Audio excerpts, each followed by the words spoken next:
Welcome all sports fans, YouTubers, Facebookers, all social media across the nation. This is Uneducated Sports Talk. I'm your host, Clayton. Before we get into it, please like and subscribe to Uneducated Sports Talk and Uneducated Network, both shows on YouTube. Please like and subscribe to both channels. That being said, week one of the NFL season has come and has gone with surprises, things we already knew, the whole shebang bang when it comes down to week one of the NFL season. But I'm going to go ahead and get my recap for week one. I'm sorry that I'm a tad bit late, but you know, life happens and things happen to where I had to come into this late. But I promise you guys, it won't be like that for week two and for the rest of the year. You know, vacations going on, that kind of stuff, work involved. But I'm here to give out my week one recap. I know that week two has already started with Thursday Night Football with the Cincinnati Bengals defeating the Baltimore Ravens 34-23. And yes, I did choose the Bengals to beat the Ravens, but I haven't given my picks yet. That'll be on the next episode, so please stay tuned for that. So let's get into week one action. Thursday Night Football had the Falcons going into Philadelphia, the defending champions, and the Falcons lose by a score of 18-12. The Eagles are victorious in their home debut in front of all their fans. But guess what? This game was ugly. And we all knew that the preseason has taken on a different shape now, a different form. Teams aren't playing a lot more anymore. The way you practice back in the day isn't how you practice now. There's not enough time to get people involved. So it was very tough to actually watch this game. I believe there was 29 penalties together that were accepted. So that's very hard to see. But same thing with the Falcons. The red zone struggles come back to haunt them once again against the Philadelphia Eagles. So Eagles come out victorious 18-12. Nick Foles did not look Super Bowl or conference championship Nick Foles. He looked like regular average Joe Nick Foles, who just isn't clicking with his team. Zach Ertz dropped a few footballs as well. So team isn't clicking on offense, but they're saving grace to their defense. Their defense is fresh. When you add Haloti Ngata, when you add Michael Bennett, these guys come in and they're healthy every time they're on the field. This team will be stout for the rest of the season on defense. But I think Philadelphia offense will get better. You get Carson Wentz part of the next 4 or 5 weeks, maybe, and then this team will be flying. Fly, Eagles, fly. They start off 1-0. Falcons are 0-1. Let's go to the Bengals at the Colts. I did say that the Bengals did win last Thursday. Well, the Bengals also won week one, so they're now 2-0. 34-23 by the score in both games they're winning. But in this game, Andrew Luck had it going on. You could tell he started off slow, but when it was all said and done, he hadn't really missed a beat. He had this team in there. At one point, they were winning, and they were winning handily over the Bengals. And you just figured, oh man, same old Bengals, like I thought. Well, the Bengals showed some edge in that second half. Being on the road, start the season off, and they pretty much dominated at the end.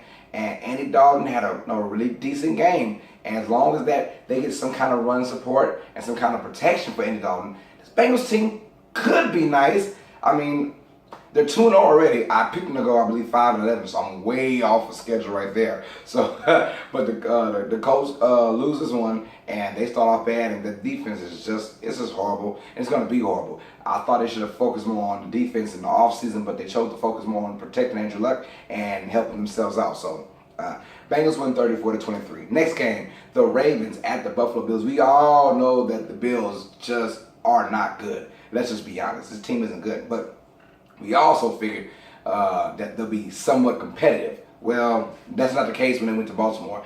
Baltimore destroys them 47-3. It was ugly. Nathan Peterman was struggling again. That's 2 appearances we've seen Nathan Peterman, and that's 2 times he has been pretty much benched. So I can't tell you what the Bills' record is going to be. As of right now, it's looking like 0-16, but who knows? Because their offense stinks, defense stinks as well, and they're going to have a tough year this year. I think I gave them 4-12. I might have to go like 1-15 if they continue to play at this rate. But the Ravens dominated, and you thought that would go on, but it's the NFL season. It just shows you how bad the Bills are, because when the Ravens went to Cincinnati, it was a different kind of ball game. And it shows you how bad the Bills really are. And whoever plays the Bills will be the Chargers for next week. They're going to have another field day with the Buffalo Bills. So Bills go 0-1, or look like they're on the road to go 0-16. Just my opinion, maybe 1-15. With the most surprising shock of the game, of the week, was the Tampa Bay Buccaneers going into New Orleans and defeating the New Orleans Saints 48-40. It's tough for me to say this. I was actually at the game, and that was just tough to watch. It was like two JV defenses going at each other against varsity offenses, or a JV high school team defense versus Division I college offense. It was just that bad on defense and offense. Both teams could score with ease pretty much. Tampa Bay goes in there, and Ryan Magic Fitzpatrick, whatever you want to call him, he went out there with a vengeance, finding open man after open man. All the talk about defense from the Saints, and it did not show at all. They were giving up bombs left and right, run lanes about this wide that you can run through, that, the biggest man in the world can run through. The Saints defense has to start from the drawing board once again. They started off slow last year and picked it up. Hopefully, as a Saints fan I am, they do the same thing. But man, it is very tough to see that because they couldn't stop a nosebleed. I think Tampa Bay punted one time in that game, I believe. So the Saints need to retool because a lot of people lost a lot of money. Not me though, not me. But a lot of people lost a lot of money betting with the Saints over the Tampa Bay Buccaneers. And the Buccaneers shocked the world 48-40 in an offensive just outburst. Now both teams couldn't play defense to their life, but at the same time, the defense did get basically a fumble recovery for a touchdown. So that's pretty much the ball game. The Saints need to retool. Their offense is fine. Their offense is wonderful, but their defense has to retool once again. The Houston Texans go against the New England Patriots, and the Patriots win 27-20. All of us were so excited for Deshaun Watson's return, and we always thought that Deshaun Watson with a great Houston defense is going to be dynamic. Well, pump your brakes for just a second. It's going to take time for these guys. We realize that Deshaun Watson, although maybe he is, when he's at his prime, at his best, he's probably going to go down as one of the greats or the GOAT when it's all said and done. But as of right now, ACL injury, he's got to come back and he's got to retool. He was sort of rusty. They kind of picked it up in the second half, but by the time a little too late, Deshaun and DeAndre Hopkins was pretty much shut down. 7 catches, 7 yards, and that tells you what kind of receiver he is. If he has 7, 8 yards on 7 catches, and we're like, he got shut down. That just tells you how dynamic he really is. Well, eventually they'll get going, and the defense kind of stayed in there and helped them out a little bit. The defense is going to get better, I think, over the years. So no panic in Houston, not just yet. But New England, it showed that even though players are being left and right gone from the Patriots still find a way to win games, and they've been doing this for almost, it feels like almost 2 decades now. With Belichick and Brady, they just know how to find a way to get guys going and get the ball to guys, unknown guys as well. So, at the end of the day, you got to take your hat off to the Patriots, and they actually won that game. I actually had I was correct with the Bangles beating the Colts. I was correct with the Ravens beating the Bills, and I was wrong about the Saints beating the Buccaneers. But I'm also wrong about the Texans beating the Patriots. But I was right. The 49ers at the Minnesota Vikings. I told you guys Jimmy Garoppolo will take his first L, and that is what happened. This Vikings defense is amazing. They're swarming everywhere. They actually beat the 49ers 24-16. Look, the Vikings offense is going to come along, whatever, but that defense is there. It's always going to be there. I like that defense, and they made it tough on Jim Garoppolo the whole entire game. They just pass rush after pass rush, which is amazing. The Vikings win 24-16, and the Jimmy Garoppolo hype yes, the Vikings are pretty much the best defense in the league, or a top 3 defense, so it's not that bad. And you only lose by 8 points if you're a 49ers fan. So, pump the brakes on saying Jimmy Garoppolo is God, or God-like. He's going to be a really good quarterback. And this was a tough environment in the first game of the season, so not that bad. 49ers are still going to have a decent year. I think that Jimmy Garoppolo will take these guys to new heights. Maybe not for this year, but for the future for sure. Got the Tennessee Titans and the Miami Dolphins. This game was weird. I told you guys, my prediction was 22-20. Titans win. Obviously, the Titans lose to the Dolphins 27-20. But I said it would be a weird kind of game. And it actually was. There were not 1 but 2 lightning delays. This game started at 12 o'clock Central Time. It did not finish till about 6:30 Central Time. So you had almost 6 hours because you had basically 3 hours of delays. And everyone, you have no choice but to lose your rhythm in this game. Guys like Derrick Henry couldn't show up. They were having a tough time altogether. So this is the kind of game that you want to just win. You want to get in there and just win it and let's be gone. The Dolphins did that. Ryan Tannehill has shown that he still has quarterback skills. I'm glad the Dolphins did not go in the draft and get a quarterback because Ryan Tannehill, I think when healthy, he's for sure a top 15 quarterback. So get him in there. He had big plays at Kenny Stills. And they just were lucky to get a win and move on. Miami's ready to move on. 27-20, probably one of the most ugliest games you will ever see. Jaguars at the Giants. It was well known that we're going to get Jalen Ramsey versus Odell Beckham Jr. And we were all hyped for it, including myself. And we got a good show when it comes down to those two guys battling out with each other. Odell pretty much kind of won it. 11 catches, 111 yards, but ain't no touchdown, so that's kind of a win-win, a win-loss situation. I think Jalen Ramsey won as well because if you don't give no touchdowns, all those yards are for nothing pretty much. Saquon Barkley had a 68-yard touchdown in this game. Showing that, hey, he might be bottled up for the whole entire game, but it only takes one play to get him going, one lane. He found it and he hit it somewhere in the third quarter. That guy is going to be special, but we'll see what goes on with them. But in New York, they got to get that win, and they denied the Jacksonville Jaguars win 20-15. Blake Bortles and the offense is going to struggle with more news going down for them, bad news. Leonard Fournette put up with a hamstring issue, so he's kind of iffy day to day, pretty much. I think he'll play, but once you catch a hamstring issue, it always seems to come back to bite you in the hamstring. But hopefully he'll be back for the next game. And then we have the Steelers at the Browns. Obviously I had the Titans beating the Dolphins. I said that. And I had the Jaguars beating the Giants. So far so good. Steelers at the Browns. Guess what, Cleveland fans? The Browns have finally stopped their losing streak. I don't know how long it was. I just know it was long. I think it was 16 games. But they stopped their losing streak. But they didn't win. How's that? Obviously a tie. The Steelers seem to be the only team that ties games over the last decade and a half. But the Steelers and the Browns tie at 21 apiece. The Steelers had a nice 14-point lead in the fourth quarter. Tyrod Taylor comes in and he gets 2 touchdowns. And you're going to probably see a lot more of Josh Gordon. Josh Gordon gets 1 catch, but it was for a 17-yard touchdown. So you're going to see a lot more of Josh Gordon, I believe, later on in the season as he gets acclimated to getting his NFL shape back in.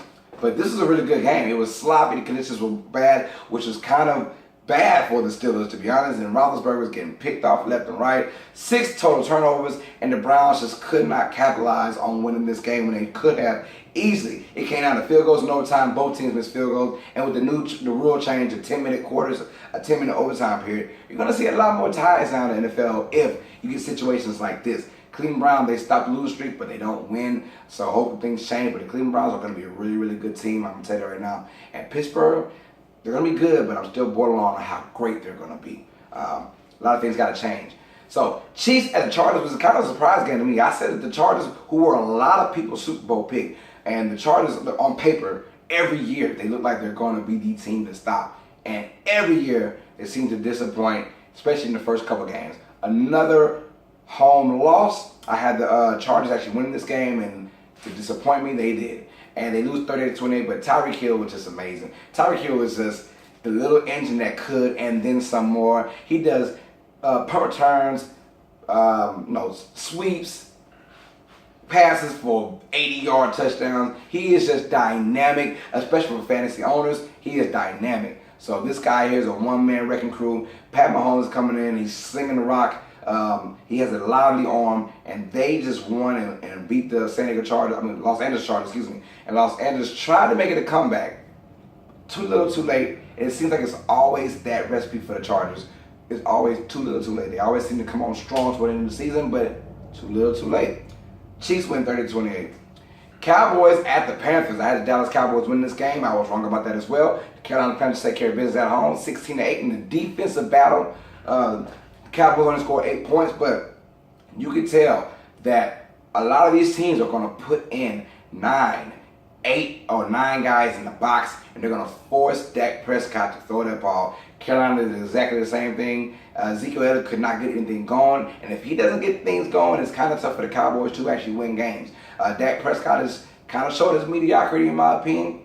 I still think he is a top 15, top 20 quarterback, which is, hey, to say in the NFL, that's a good thing in my opinion. He's a top 15 and 20 quarterback. But when you have to rely on him, that's when you separate the good from the greats. And when you have to rely on Dak Prescott, let's just be honest, his last 21 games, he's 11-10. He's kind of in the middle. So it's going to be tough for Dak Prescott and the Cowboys to get things going offensively. But I do like what they're doing defensively. I do like Carolina's defense as well. It was one of those grinded out games. I do like those kind of games. Panthers win 16-8 though, and they take over the NFC South for the moment, and Dallas is trying to scratch their way back up to the NFC East. Let's go with the Washington Redskins and the Arizona Cardinals. The Redskins win 24-6. I actually had the Redskins winning that game. And Adrian Peterson and Thompson, they all look good. They complement each other very well. I like what the Redskins are doing. Now, Arizona team isn't nothing to go yeah about because I picked them to go really bad this year. The Redskins win 24-6. Sam Bradford just couldn't get a connection. Larry Fitzgerald had an okay game, 7 catches, about 70 yards, I believe. But outside of that, they couldn't get things going. David Johnson's return was kind of ho-hum, 30 yards catching, 30 yards running, 30 yards receiving. So kind of ho-hum for him, no touchdowns. This Arizona team is going to have to scratch and claw for everything this year because the NFC West is just getting better every year. I mean, the Seahawks, the Rams are going to be there for sure. So it's just a matter of can you keep up? And of course, the 49ers are doing their thing as well. So bad way to start off at home to lose in that kind of fashion. Not a good way for Arizona. But Washington's going to take that win. Anytime Alex Smith looked pretty good in his debut for the Redskins. I do like the dynamic he brings to this team. No turnovers. Take care of the ball. And that right there will win you a lot of games. That's why Alex Smith has won a lot of games in his career. The Seahawks at the Broncos. I had the Seahawks winning this game, but the Broncos come out victorious 27-24. That defense is not showing that they're going to give up anything. 6 sacks. You get Von Miller, who's acting like he's going to be the defensive player of the year. Again, he came in and just manhandled the offensive line. Now, we all know Seattle has a very bad offensive line, and Russell Wilson likes to extend plays because of that bad offensive line. So let's not give a lot of credit to Denver's defense, more of the discredit to the Seattle's offense. They got to get things going. Russell Wilson has been a one-man band for over the last 2.5 years, I feel like it. And I'm starting to feel kind of sorry for him. So if they can just get an O-line, they'll be fine. I had the Seahawks winning this game, but the Broncos came in and showed poise toward the end. And we all know about Case Keenum, he had a decent game. He threw 3 interceptions, which is very tough because the Broncos fans are used to their quarterbacks throwing interceptions. But he also showed that he has the it factor when it's time to have the it factor. So that's a good thing. He didn't let it rally him. He kept going with it, and I'm excited for this Broncos team to see what they can do. If they have a great pass rush with Bradley Chubb and Von Miller, then things will get better for these guys. So obviously their schedule's a lot harder than what they really want, but we'll see. Let's go with the Bears at the Packers for our Sunday night game. I had the Packers winning this, but oh my God, there was a big scare. So obviously Aaron Rodgers goes down somewhere in the first quarter, maybe second quarter, and it's apparent knee injury. People are saying ACL. You see memes everywhere saying get well Rodgers, seeing prayers for him. Please, I hope it's not too bad. And I'm like, I'm not watching the game because I'm in my car driving back from New Orleans. I'm like, what is going on? How bad is it? And all my guys are saying, it looks bad. It looks bad. He might be done for the season. And I'm like, oh. And then I get home. He's in the game back in the third quarter. After being down somewhat like 20-3, something like that in that form or fashion, or 20-0. Aaron Rodgers is a bad man, like we've always said. Aaron Rodgers takes his team and he brings them back like only Aaron Rodgers can. And they win 24-23 off of a 75-yard touchdown pass to Randall Cobb. I mean, he's off of one leg hobbling. Aaron Rodgers is why I think he is the GOAT right now. He is the GOAT of our era. He is just a madman. He has that Drew Brees syndrome. You threw all these yards, but the defense can't hold it up. So, if he had a defense, a top 5 defense every year, Aaron Rodgers would probably have a couple Super Bowls in his pocket, and so would Drew Brees as well. But with that being said, I mean, Packers are just a great team, and I feel like they're going to make some noise this year. And the Bears are a good team too. Nothing to stop about it. Khalil Mack trade, we also saw how he dominated that first half pretty much by himself as Bears defense. And they're saying that he might play. There's a possibility he could play. I'm like, you're going to play the best defensive player in the game. Play him.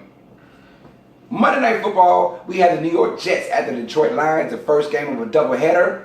And I picked the Jets to win this game, surprisingly. But I didn't know they were going to do all that. Matt Patricia's debut as the Lions head coach came to a flat end by the time it was over with. But it started off pretty well. Sam Darnold, first ever game in the NFL, his first throw, what do you know, a pick six. Wow. And now some guys got rattled. And I really thought this was going to rattle Sam Darnold and he's going to be crushed.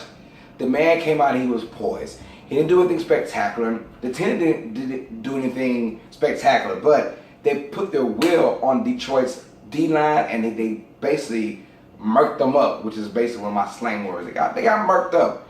That O-line for the Jets are really, really good as advertised, and Isaiah Crowell and Bilal Powell is a great dynamic duo. I like what they're doing. Sam Darnold showed poise, throwing a touchdown pass to Robbie Anderson and company, and this team is very scary.